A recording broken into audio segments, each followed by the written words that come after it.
Good morning, students.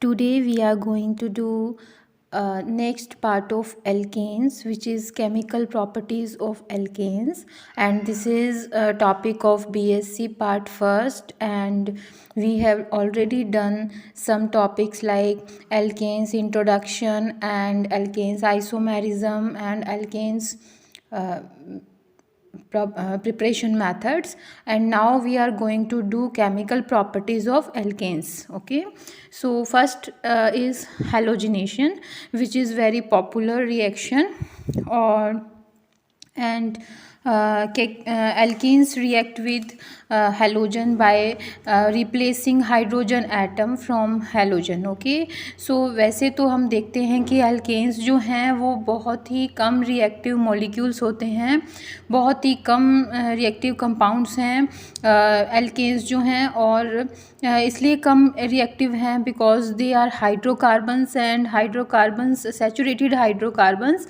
And so but इसमें बहुत ही आप अगर ऊपर से ऐसी क्लाइमेट चेंज करते हैं या ऐसा एनवायरनमेंट लगाते हैं, टेम्परेचर ज़्यादा रखते हैं या यूवी लाइट लेते हैं या फिर ऐसे केमिकल रिएजेंट्स डालते हैं जो हाई पावर के हैं, तो उससे क्या होगा कि रिएक्शन जो है वो कंप्लीट हो ही जाती है. So alkanes react with halogen. Okay, halogen के लिए क्या है कि हैलोजन कौन कौन से हैं? Chlorine, bromine, iodine, fluorine, chlorine, bromine, iodine, 4 हैं, आपको पता ही है. तो इस तरह से ये जब क्लोरीन के साथ रिएक्ट करेगा तो उस रिएक्शन को जब एल्केन्स क्लोरीन के साथ रिएक्शन करेंगे तो उस स्थिति में क्या होता है कि रिएक्शन जो है वो एल्केन्स का जो हाइड्रोजन है, एक हाइड्रोजन जो है वो रिप्लेस हो जाएगा और उसकी जगह पे एक हैलोजन आ जाएगा. इस तरह से जो है रिएक्शन जो है होती रहती है. तो इस तरह अगर क्लोरीन के साथ रिएक्शन होती है तो हम कहते हैं क्लोरीनेशन, आयोडीनेशन, ब्रोमिनेशन, फ्लोरीनेशन. इस तरह से हम लोग जो है इसको नाम देंगे. ये जो क्लोरीनेशन हैलोजिनेशन रिएक्शन है पर्टिकुलरली ये सब्स्टिट्यूशन रिएक्शंस ही हैं बिकॉज इसमें हाइड्रोजन रिप्लेस हो जा रहा है क्लोरीन से. तो basically these are substitution reactions, और ये रिएक्शंस यूवी रेज की प्रेजेंस में होती है या फिर हाई टेम्परेचर में होती है बिकॉज हाइड्रोकार्बन्स इजीली रिएक्ट नहीं करते हैं. हाई टेम्परेचर इसमें 573 से 673 के बीच में रिएक्शन होती है. अब हम बात कर लेते हैं कि अगर फ्लोरीन, क्लोरीन, ब्रोमीन, आयोडीन जो है उसमें से कौन ज़्यादा इजीली इनके साथ रिएक्ट करता है. तो एक्चुअली फ्लोरीन तो इतनी जल्दी रिएक्ट करता है कि ये एक्सप्लोजिव हो जाता है, विस्फोटक रूप से इसमें रिएक्शन होती है किसी भी एल्केन के साथ. तो इसलिए इसके लिए तो हमें क्या करना पड़ता है कि इस फ्लोरीन को हमें नाइट्रिक एसिड के साथ में मिला करके, डाइल्यूट नाइट्रिक एसिड के साथ में, और इसको कम रिएक्टिव बनाना पड़ता है. ठीक है, तो फ्लोरीन के साथ में जो है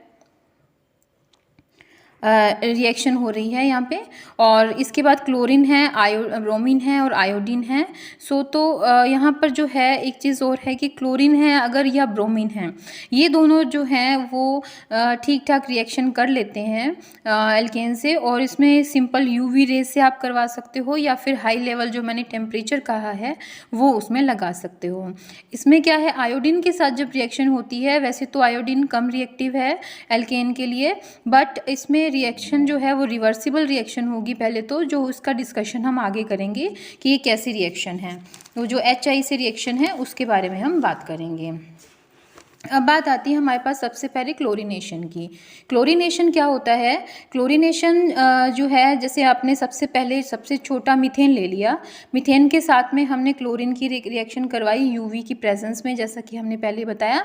तो उसमें क्या होगा, एक हाइड्रोजन रिप्लेस हो जाता है. हमने कहा है कि सब्स्टिट्यूशन रिएक्शन है, एक हाइड्रोजन रिप्लेस हो जाएगा, एक Cl आ जाएगा. इस तरह से ये जो रिएक्शन है ये हाईली एक्टिव है यूवी की प्रेजेंस में. तो ये क्या होता है कि एक एक जैसे जैसे आपको एक अगला कंपाउंड मिलता जाएगा, जैसे ये आपने CH3Cl मिल गया, अब CH3Cl से आप क्या होगा, वापस H हट जाएगा और Cl इसमें फिर आ जाएगा. इस तरह से टोटल ये रिएक्शन हो जाती है जब तक कि सभी हाइड्रोजन इसके हट नहीं जाते हैं. तो इसलिए जो है मीथेन जो है वो यहाँ पे हाईली रिएक्टिव होता है यूवी के लिए, और इतना रिएक्टिव होता है कि यहाँ पर ही नहीं रुकती है रिएक्शन. एक्चुअली कार्बन भी इससे अलग हो जाता है और हाइड्रोजन जो है वो HCl बना लेता है क्लोरीन के साथ में। तो इस तरह से ये रिएक्शन कंप्लीट हो जाती है। उसके बाद में हम इथेन की बात करते हैं कि इसमें क्या होगा। इसका हम ब्रोमिनेशन लेते हैं अगर, तो ब्रोमीन जो है इसके साथ रिएक्ट करती है। तो जैसा हमने देख रहे हैं हम लोग, तो इसमें क्योंकि हमें पता है कि ये जो एक्चुअली जो सब्स्टिट्यूशन रिएक्शन जो हैं ये, इनके अंदर जो मेथड है ये फ्री रेडिकल मेथड मैकेनिज्म इसमें फॉलो होता है। तो फ्री रेडिकल मैकेनिज्म क्योंकि यूवी की प्रेजेंस में है, फ्री रेडिकल मैकेनिज्म फॉलो होता है। और यहाँ पर भी क्या है कि C2H6 जैसे आप देख रहे हैं यहाँ पे हैलोजन से रिएक्शन करेगा। और यहाँ पर दो तरह के, देखिए दो तरह से बन सकता है ये हाइड्रोजन। यहाँ पे दो तरह के हैं, एक तो प्राइमरी हाइड्रोजन है ये साइड वाले, और बीच वाला सेकेंडरी हाइड्रोजन है। तो अगर यहाँ से रिप्लेस होगा तो ये एक तरह का ब्रोमीन बनाएगा, और अगर ये यहाँ से रिप्लेस हो जाता है तो ये दूसरी तरह का बनाता है। बट इसमें जब हम रिएक्शन करते हैं, आपको ये लर्न करनी पड़ेगी कि यहाँ पे जब ब्रोमीन से रिएक्शन होती है तो यहाँ पे क्या होगा, एक एक करके ब्रोमीन जो है ना वो लगता जाता है। जैसे पहले पे लगा, फिर दूसरे पे लगेगा, और फिर तीसरे पे, ठीक है।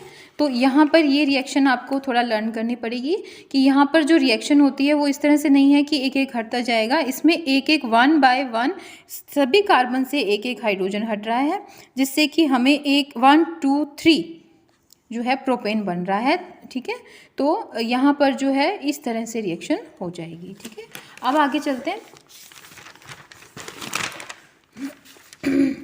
रिएक्शन आयोडीन के साथ कर लेते हैं। Reaction of alkene with iodine. देखिए सबसे पहले मैंने अपने को यही बताया था आपने कि रिवर्सिबल रिएक्शन है ये। रिवर्सिबल का मतलब उत्क्रमणीय अभिक्रिया है। उत्क्रमणीय अभिक्रिया है, इसका जो प्रोडक्ट है उसमें HI बनता है, ठीक है।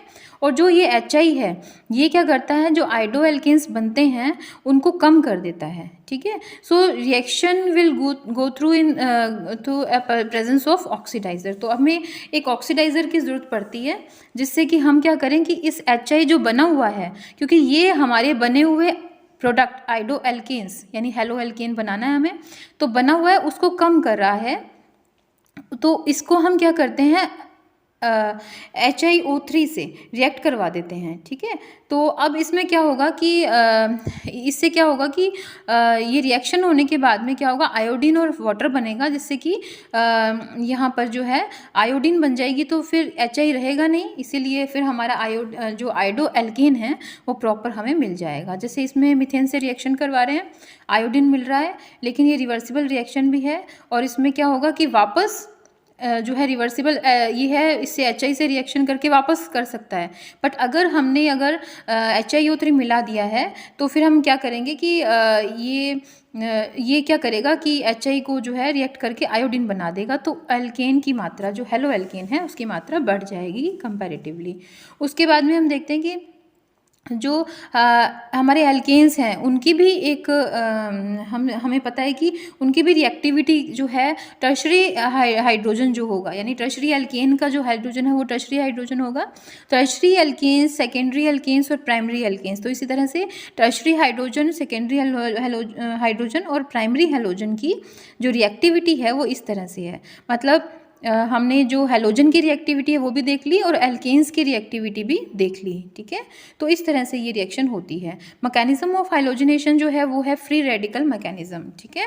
फ्री रेडिकल मैकेनिज्म जैसा कि मैंने पहले बताया था आपको कि फ्री रेडिकल मैकेनिज्म होता है, ये सब्स्टिट्यूशन रिएक्शंस हैं और इनके अंदर यूवी रेज जो है उसके थ्रू होता है। तो इसलिए यहाँ पे क्या होगा कि फर्स्ट स्टेप इसका होगा, वो सबसे पहले जो स्टेप होता है आपने 12th क्लास में पढ़ा होगा, जैसे कि इनिशिएटिंग रेडिकल होते हैं ये। तो formation of initiating radical means first step जो है वो चेन इनिशिएशन स्टेप होता है, जैसे वैसे ही यहाँ पे फर्स्ट स्टेप जो है वो फॉर्मेशन ऑफ इनिशिएशन रेडिकल हो जाएगा। तो अब रेडिकल बनेगा, सबसे पहले तो यूवी की लाइट इस पर पड़ेगी तो क्लोरीन जो है वो टूटेगा, एक एक इलेक्ट्रॉन दोनों तरफ आ जाएगा, ये रेडिकल बन जाएंगे।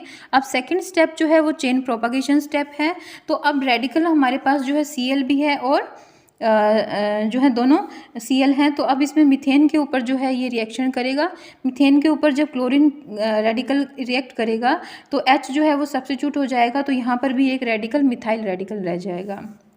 अब यहाँ पे जो है क्योंकि हमारे पास जो क्लोरीन रेडिकल है वो बहुत सारे हैं, है ना, तो वो क्या है रिएक्ट करके जो बने हुए मिथाइल रेडिकल है इस पर भी रिएक्ट कर सकते हैं। उससे क्या होगा कि मिथाइल क्लोराइड बन जाएगा। इस तरह से ये रिएक्शन जो है वो आगे आगे चलती रहती है और पूरा मीथेन जो है वो कन्वर्ट हो जाता है CH3Cl के अंदर। ठीक है, तो थर्ड स्टेप जो हमारे पास है वो है कि उसको कंप्लीट करना है। थर्ड स्टेप जो है, तो थर्ड स्टेप के अंदर जो है पूरी रिएक्शन कंप्लीट हो जाती है, मीन्स जितने भी रेडिकल हैं वो सारे कंपाउंड्स में चेंज हो जाते हैं। तो क्लोरीन का ये भी हो सकता है कि क्लोरीन में चेंज हो जाए क्लोरीन रेडिकल, ये भी हो सकता है कि मिथाइल रेडिकल क्लोरीन के साथ रिएक्शन करके ये बन जाता है, और मिथाइल जो रेडिकल हैं वो भी आपस में रिएक्शन करके इथेन दे देते हैं। तो यहाँ पे इथेन भी बन रही है। तो इस तरह से जो है हमारे पास हैलोजिनेशन रिएक्शन होती है। ठीक है, अब इसके बाद में आपके पास आता है नाइट्रेशन। नाइट्रेशन क्या है?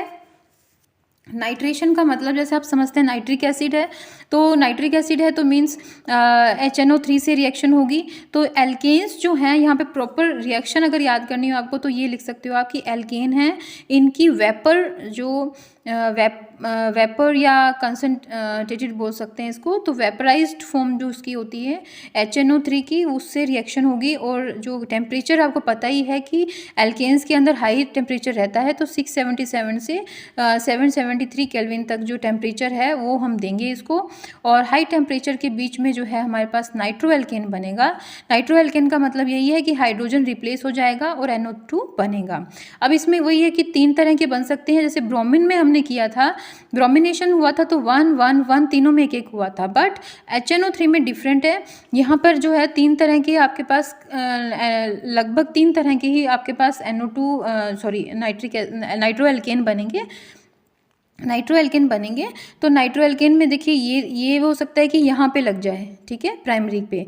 ये भी हो सकता है कि इस H की जगह पे NO2 लग जाए, ठीक है, और ये भी हो सकता है कि ये टूट जाए और ये 2 अलग अलग जो है CH3NO2 और CH3CH2NO2 बन जाए। ठीक है, तो तीनों ही तरह की रिएक्शन होती है, लेकिन हाई परसेंटेज जो है वो भाई इसकी सेकेंडरी वाले की होती है। ठीक है, उसके बाद में है सल्फोनेशन। सल्फोनेशन क्या होता है? SO3H, है ना, सल्फोनेशन मीन्स SO3H ग्रुप का जुड़ना। अब हमें ये ग्रुप कहाँ से मिलेगा भाई? तो H2SO4 से मिलेगा हमें। H2SO4 में होता है ग्रुप ये। तो H2SO4 जो है कंसनट्रेटेड H2SO4 की हम अगर एल्केन से रिएक्शन करवाएंगे तो हमारे पास एल्केन सल्फोनिक एसिड मिलेगा। इसका मतलब ये है कि जो एल्केन का हाइड्रोजन है ना उसकी जगह पे SO3H ग्रुप लग जाता है। तो यहाँ पर भी इसकी जो रिएक्टिविटी का ग्रुप है वो टर्शरी फिर सेकेंडरी फिर प्राइमरी ही है। ठीक है, यानी टर्शरी हाइड्रोजन फिर सेकेंडरी से फिर प्राइमरी से ये रिएक्ट करता है। अब यहाँ पे देखिए टर्शरी है, ये इजीली रिएक्ट करेगा, तो इसका हम रिएक्शन करवा देते हैं। तो hydrogen of alkane react with halogen. So इसमें यहाँ पे देखिए ये है, अब ये टर्शरी है ऐसा कार्बन जिसके अंदर जो है ये तीनों जो ग्रुप हैं वो कार्बन से जुड़े हुए हैं, तो वो टर्शरी कार्बन है और उसके साथ जुड़ा हुआ हाइड्रोजन टर्शरी हाइड्रोजन हो जाएगा। ये हाइड्रोजन रिएक्ट करता है सल्फ्यूरिक एसिड से। अब H2SO4 की जगह पे हम OHSO3H भी लिख सकते हैं। इस तरह से लिखने से क्या होगा कि हमारे को पता चल जाएगा कि ये टूटा कहाँ से बॉन्ड।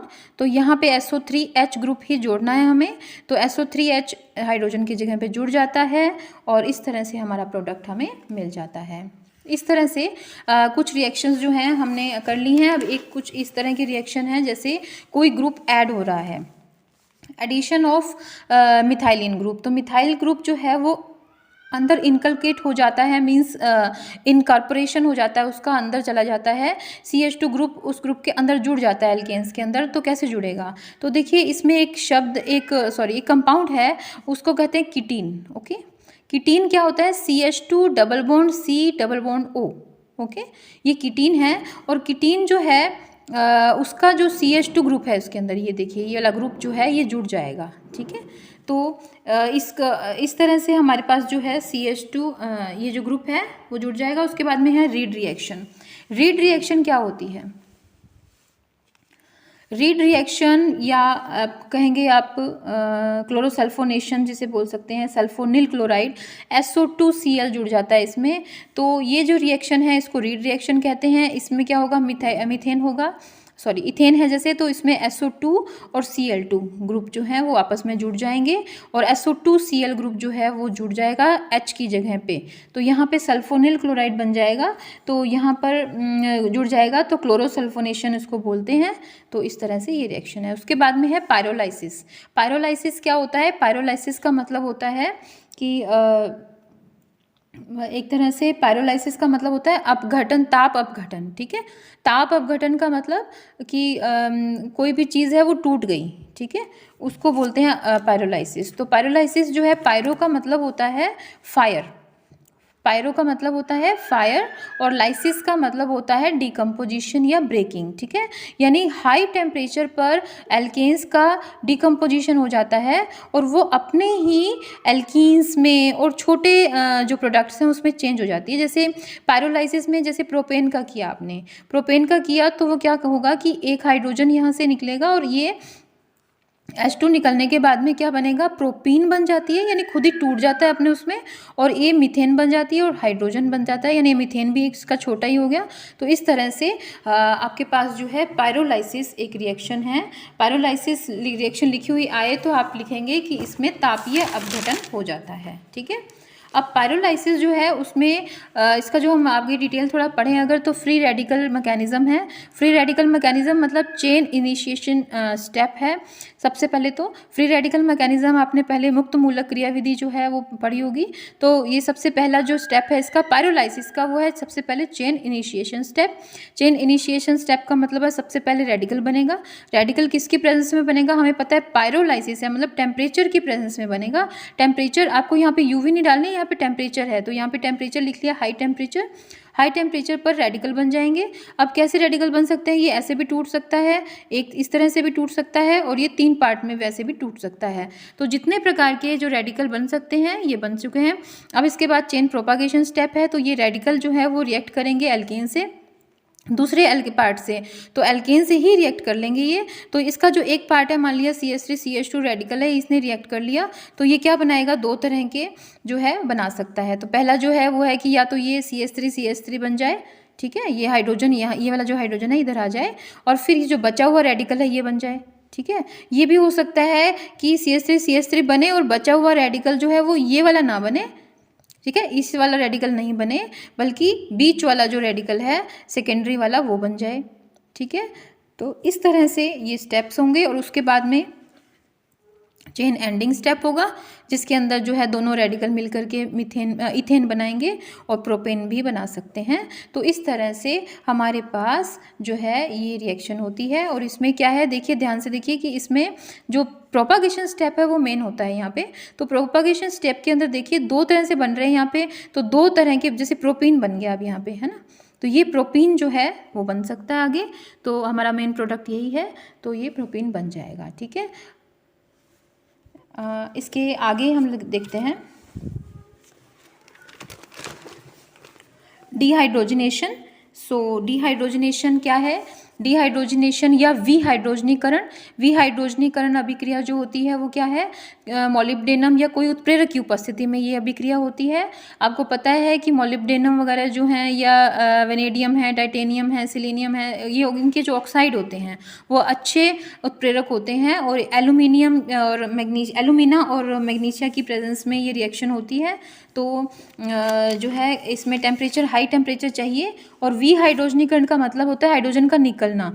तो हाइड्रोजन इसमें से निकल जाएगी और इसमें क्या है कि एल्कीन्स मिल जाएंगी हमें। ठीक है, एल्कीन्स हमें पायरोलाइसिस में भी मिल रही थी, तो आपको पता रखना है कि किस किस में एल्कीन बन रही है।